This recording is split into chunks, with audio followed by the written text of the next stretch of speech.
Mheshimiwa Jaji Mkuu wa Jamhuri ya Muungano wa Tanzania, Mheshimiwa George Masaju, Mheshimiwa Musa Azan Zungu, Mbunge, Spika wa Bunge la Jamhuri ya Muungano wa Tanzania, Mheshimiwa Dr. Juma Homera, Waziri wa Katiba na Sheria, na waheshimiwa mawaziri wote na naibu mawaziri mliopo hapa, Mheshimiwa Rosemary Senyamule, Mkuu wa Mkoa wa Dodoma, Mheshimiwa Samuel Maneno, Naibu Mwanasheria Mkuu wa Serikali na mwakilishi wa Mwanasheria Mkuu wa Serikali, Mheshimiwa Agustin Mwarija, Jaji wa Mahakama ya Rufani na Amidi wa Mahakama ya Rufani, waheshimiwa majaji wa Mahakama za Rufani, Mheshimiwa Hamisi Abdalla, Jaji Mkuu Zanzibar, Mheshimiwa Dr. Mustafa Siani, Jaji Kiongozi, Mheshimiwa Jaji Madibo Sako, Rais wa Mahakama ya Afrika ya Haki za Binadamu na Watu, Mheshimiwa Jaji Nesto Kayobera, Rais wa Mahakama ya Jumuiya ya Afrika Mashariki, Mheshimiwa Yohane Masara, Jaji Kiongozi wa Mahakama ya Jumuiya ya Afrika Mashariki,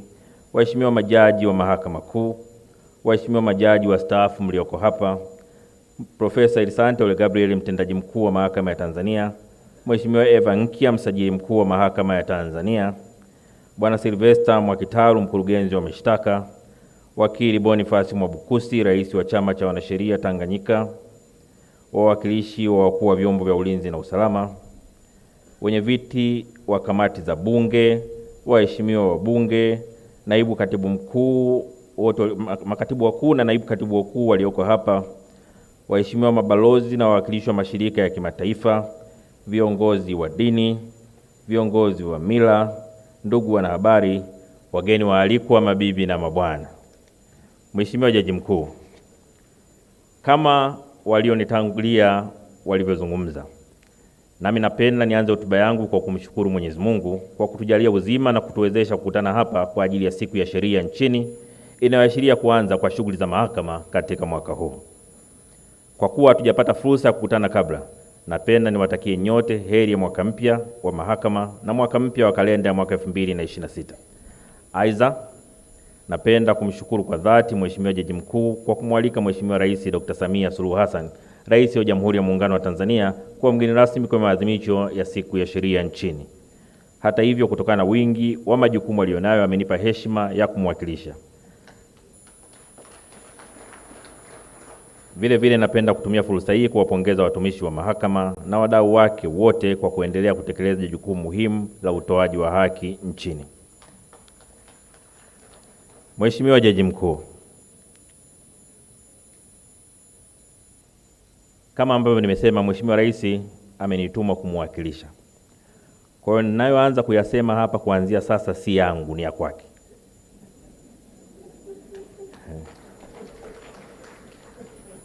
Na nitakapofika nataka kusema langu nitawaambieni, hili sasa langu.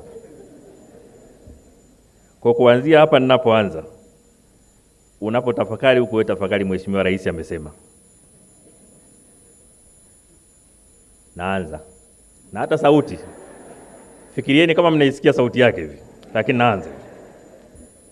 Mheshimiwa Jaji Mkuu, kauli mbiu ya maadhimisho haya isemayo mchango wa mahakama katika ustawi na maendeleo ya taifa imebeba ujumbe muhimu unaonyesha kuwa mahakama si tu muhimili uliojikita kwenye kutoa haki pekee, bali ni nguzo muhimu ya ustawi wa jamii, maendeleo ya kiuchumi na ustawishaji wa amani ya taifa letu. Katika hotuba yako Mheshimiwa Jaji Mkuu, umeeleza kuwa ibara ya kwanza 1B ya Katiba ya Jamhuri ya Muungano wa Tanzania inaelekeza kuwa lengo kuu la serikali litakuwa kuleta ustawi wa wananchi. Na kwa mujibu wa ibara ya 4 ya katiba hiyo, mahakama ni mojawapo ya mihimili inayohusika na utekelezaji wa shughuli za mahakama, shughuli za mamlaka ya nchi. Mihimili mingine ikiwa ni serikali na bunge. Hivyo licha ya kwamba kila muhimili una majukumu yake yasiyoingiliana na muhimili mwingine, ni dhahiri kuwa maendeleo ya kweli yatatokana na ushirikiano wa mihimili yote mitatu. Kila muhimili wa dola utakavyotekeleza majukumu yake ipasavyo, ndivyo ustawi na maendeleo ya taifa yatakavyopatikana. Mahakama ndio muhimili unaohakikisha kuwa haki inapatikana kwa wote bila upendeleo, hofu wala uonevu wa aina yoyote. Bunge limepewa jukumu la kutunga sheria na mhimili wa utendaji executive unalo jukumu la utekelezaji wa shughuli zote za serikali. Mahakama si tu chombo cha mwisho cha utoaji wa haki nchini, bali ni mshirika muhimu katika safari ya maendeleo ya taifa. Pamoja na mambo mengine, hotuba ya Mheshimiwa Jaji Mkuu imeonyesha kuwa katika mwaka 2025 mahakama ilishughulikia mashauri ya kiuchumi yenye thamani ya zaidi ya shilingi trilioni 50. Kati ya hayo, mashauri yenye thamani ya shilingi trilioni 13 yalisikilizwa na kutolewa uamuzi kati ya mwezi Oktoba hadi Desemba 2025 pekee.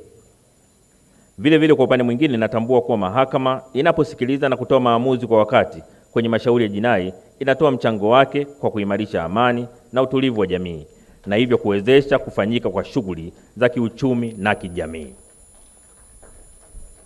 Mheshimiwa Jaji Mkuu, kwa kutambua umuhimu wa mahakama katika ujenzi wa taifa letu, serikali imeendelea kuchukua hatua za makusudi katika kuimarisha uhuru wa mahakama ili kuiwezesha kutekeleza wajibu wake kikamilifu na kuchochea ustawi wa maendeleo ya taifa.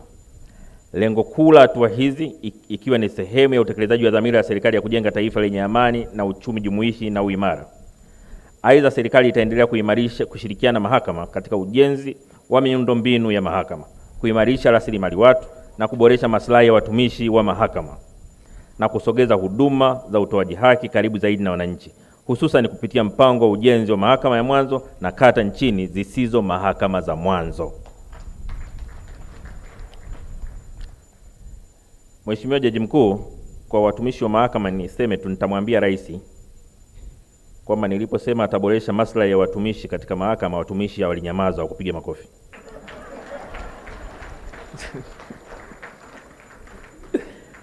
Mheshimiwa Jaji Mkuu ameipongeza serikali kwa kuendelea kuimarisha na kuheshimu uhuru wa mahakama. Hata hivyo, nawataka majaji na mahakimu kutekeleza jukumu lenu la utoaji wa haki kwa kuzingatia masharti yaliyoainishwa kwenye ibara ya 107A, 2A mpaka E na 107B ya Katiba ya Jamhuri ya Muungano wa Tanzania. Kamwe uhuru wa mahakama usitumike kama kichaka cha kuficha uzembe, upendeleo na vitendo visivyo vya haki. Uhuru huo ni dhamana ya kutenda haki kwa uadilifu, uwazi na kwa kuzingatia katiba na sheria za nchi. Mheshimiwa Jaji Mkuu, kwa kutumia hadhira hii, ninaipongeza mahakama kwa hatua mbalimbali mlizochukua za utekelezaji wa miradi ya miundombinu. Taarifa zinaonyesha kuwa majengo mengi yatakamilika mwezi Machi mwaka huu na mengine mwezi wa Oktoba. Hivyo endeleeni kusimamia miradi hiyo ili ikamilike kama ilivyopangwa na kuhakikisha thamani ya fedha inaonekana. Hali kadhalika, nimefurahishwa na hatua zilizochukuliwa za ugatuzi wa shughuli za mahakama ya rufani kwa kuanzia na kanda 5. Na wakumbusha tu, ni Rais aliyefurahishwa. Mheshimiwa Jaji Mkuu, natambua jitihada za mahakama za kuimarisha utoaji haki hapa nchini kwa kutunga kanuni mbalimbali zinazosaidia usikilizaji wa mashauri ya madai na jinai ambazo umezielezea, ikiwemo pia faida zake. Nafahamu kuwa katika kipindi kifupi cha miezi 6, kanuni 11 zimetungwa ili kuboresha upatikanaji wa haki hapa nchini. Napendekeza jitihada hizi ziende sambamba na suala la usimamizi wa dhamana kwa wale watuhumiwa wenye stahiki za kisheria kupata dhamana mahakamani kama alivyoeleza Mheshimiwa Jaji Mkuu. Hili ni muhimu kwani linawezesha watuhumiwa kuendelea na shughuli za maendeleo wakiwa kwenye dhamana. Aidha, kwa zoezi la dhamana linahusisha pia taasisi nyingine. Natoa rai kwa wadau wote wa mahakama kuunga mkono jitihada hizi za mahakama kwa ustawi wa nchi yetu. Mheshimiwa Jaji Mkuu, teknolojia ya habari na mawasiliano ndio nguzo muhimu ya maendeleo katika ulimwengu wa sasa. Naipongeza Mahakama ya Tanzania kwa kuendelea kutumia TEHAMA katika shughuli za utoaji wa haki na za kiutawala pia. Nimefurahi kusikia kwa mahakama imeanza ujenzi wa mfumo wa akili unde, artificial intelligence, kwa ajili ya kuchukua mwenendo na kumbukumbu za mashauri mahakamani. Hii ni hatua nzuri na muhimu itakayosaidia kuleta ufanisi katika utoaji wa haki. Ili mahakama iweze kuchangia kikamilifu katika ustawi wa maendeleo ya taifa, haina budi kwenda sambamba na mabadiliko ya teknolojia. Hivyo endeleeni na jitihada hizo. Mheshimiwa Jaji Mkuu, Mahakama ina wajibu wa kulinda utawala wa sheria, kusimamia utekelezaji wa mikataba, kulinda rasilimali za taifa na kuhakikisha kuwa maendeleo yanayopatikana yanawanufaisha Watanzania wote kwa usawa. Sambamba na hayo, mahakama pia ina mchango mkubwa katika utekelezaji wa Dira ya Taifa 2050 kwa kutekeleza yafuatayo: moja, kuendelea kulinda haki na misingi ya katiba. Mbili, kuhakikisha migogoro ya kiuchumi, kibiashara na kijamii inatatuliwa kwa haraka na kwa haki. Tatu, kujenga imani ya wananchi na wawekezaji katika mfumo wa kisheria wa nchi. Nne, kukuza uwajibikaji na nidhamu katika utumishi wa umma na sekta binafsi. Tano, kudumisha amani na mshikamano wa kitaifa ambao ni msingi wa maendeleo endelevu. Sita, kuwezesha mazingira bora ya uwekezaji na ukuaji wa uchumi kwa kuhakikisha utawala wa sheria unazingatiwa. Saba, kulinda haki za makundi maalum wakiwemo wanawake, watoto na watu wenye mahitaji maalum. Nane, kuzuia migogoro inaweza kuwa chanzo cha migawanyiko ya kijamii au kisiasa. Tisa, kuhakikisha utekelezaji wa sera na mipango ya maendeleo kwa kutoa tafsiri ya kisheria iliyo wazi na thabiti. 10, kujenga na kuimarisha utamaduni wa kuheshimu sheria, haki na taasisi za umma. 11, kuchangia katika mapambano dhidi ya rushwa na matumizi mabaya ya madaraka kwa kutoa haki bila upendeleo. Na mwisho, kuwezesha wananchi kushiriki kikamilifu katika maendeleo ya taifa kwa kuwahakikishia ulinzi wa haki zao kisheria. Mheshimiwa Jaji Mkuu, nimesikiliza kwa makini hotuba ya Rais wa Chama cha Wanasheria Tanganyika TLS. Naipongeza TLS kwa mchango mkubwa kwa kushirikiana kikamilifu na serikali kupitia Wizara ya Katiba na Sheria pamoja na taasisi nyingine katika utoaji wa huduma za msaada wa kisheria kwa wananchi wasio na uwezo wa kumudu gharama za uwakili. Tangu kuanzishwa kwake mwaka 1954, takriban miaka 71 sasa, TLS imekuwa miongoni mwa vyama vya kitaaluma vyenye imara na vyenye tija kwa taifa. Napenda kuhakikishia kwa serikali itaendelea kutoa ushirikiano kwa TLS na wadau wengine wote wa haki ili kufikisha huduma za kisheria kwa wananchi kwa wakati na kwa ufanisi. Mheshimiwa Jaji Mkuu, napenda kuhitimisha hotuba yangu kwa kutoa rai kwa wadau wote wa haki nchini kuendelea kushirikiana na Mahakama ya Tanzania katika kuhakikisha utawala wa kisheria hapa nchini.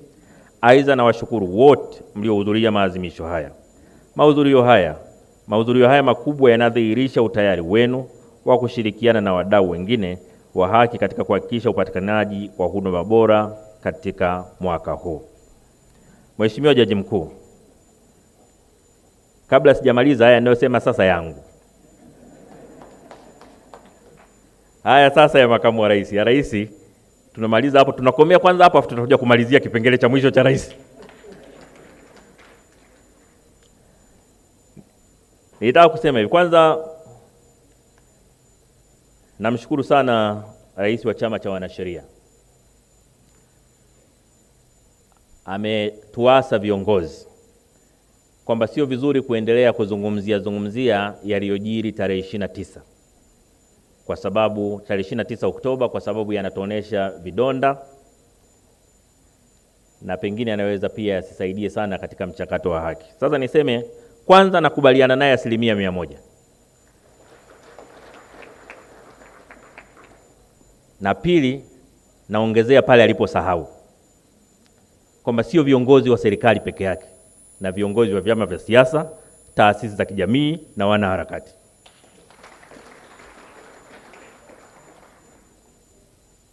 Rais ameunda commission ya kufanya inquiry, inaendelea kufanya kazi, kuendelea kuzungumzia kwa viongozi wa serikali, wa taasisi za kijamii, vyama vya siasa, wanaharakati, kuendelea kuongelea nje ya mfumo wa kisheria uliowekwa kwa jambo hili ni kutolitendea haki taifa letu. Kwa hiyo ni muhimu sana kila mtu anayeipenda Tanzania akubaliane na Rais wa Chama cha Wanasheria kwamba tusitoneshane, tutoe nafasi kwa vyombo vya kisheria kutimiza wajibu wake. Hilo la kwanza. Lakini la pili, Hili linamhusu pia rais wa chama cha wanasheria. Na nitawasimulieni na nyinyi mtajua baadaye ananisaidiaje.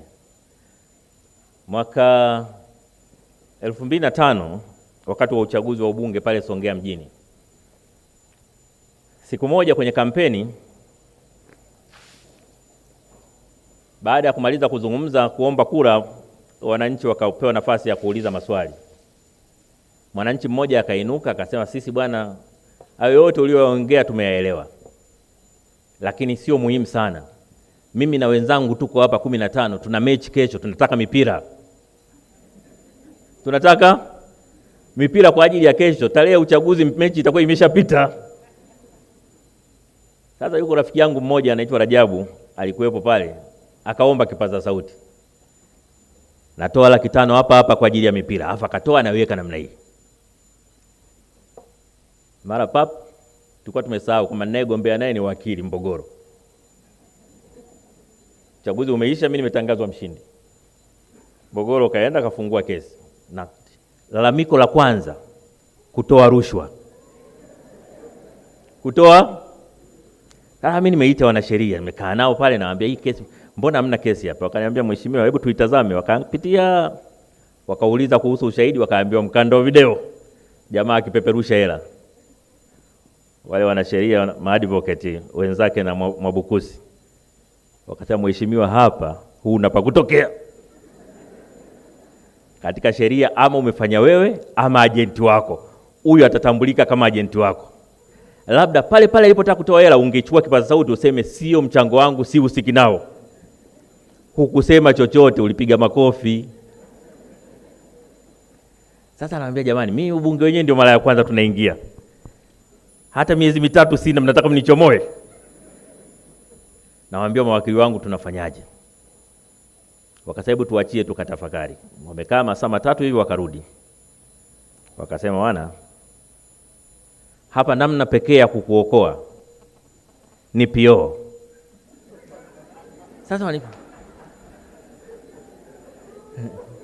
Sasa PO ndio nini? Sasa mimi, mnajua mimi baba yangu alikuwa polisi. Ukisema tu PO hivi mimi nafikiri police officer. Kwa hiyo ikabidi wanielekeze taratibu hiyo kitu inafanyaje. Kwa hiyo wakasema sasa hii inahitaji research. Kwa hiyo tuachie tukaifanyie kazi na tuachie muda wa kutosha. Muda gani? Wakasema hata wiki 2, nataka research. Hatuwezi kukuambia tu, maana njia pekee ya kutoka ni hiyo, hakuna nyingine. Basi wakaenda wakaanza kufanya research yao. Walisema wiki 2, lakini siku ya 3 wakarudi. Wakaniambia kazi imeisha, tumeshashinda hii. Mmeshindaje? Wakaniambia PO.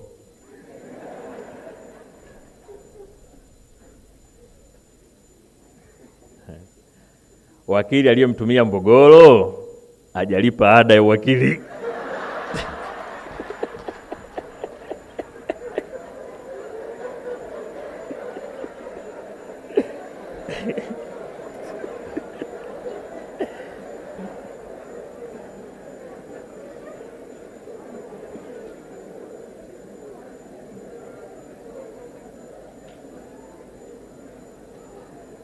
Bahati nzuri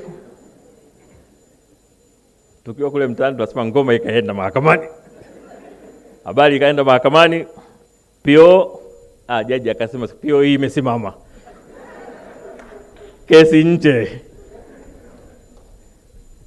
Sasa paka wakati ule ilikuwa Tanganyika Law Society regulations peke yake zilikuwa zinasimamia jambo hili.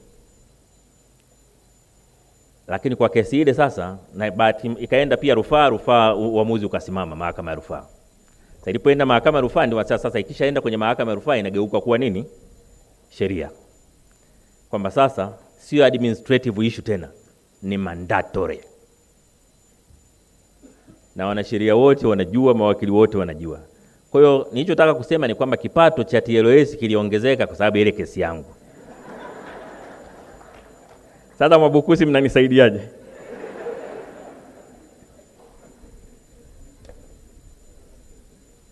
Mheshimiwa Jaji Mkuu, baada ya kuyasema hayo, sasa ninayo heshima kwa niaba ya Mheshimiwa Dr. Samia Suluhu Hassan, Rais wa Jamhuri ya Muungano wa Tanzania, kutamka kwamba mwaka mpya wa mahakama 2026 umezinduliwa rasmi. Asanteni sana kwa kunisikiliza.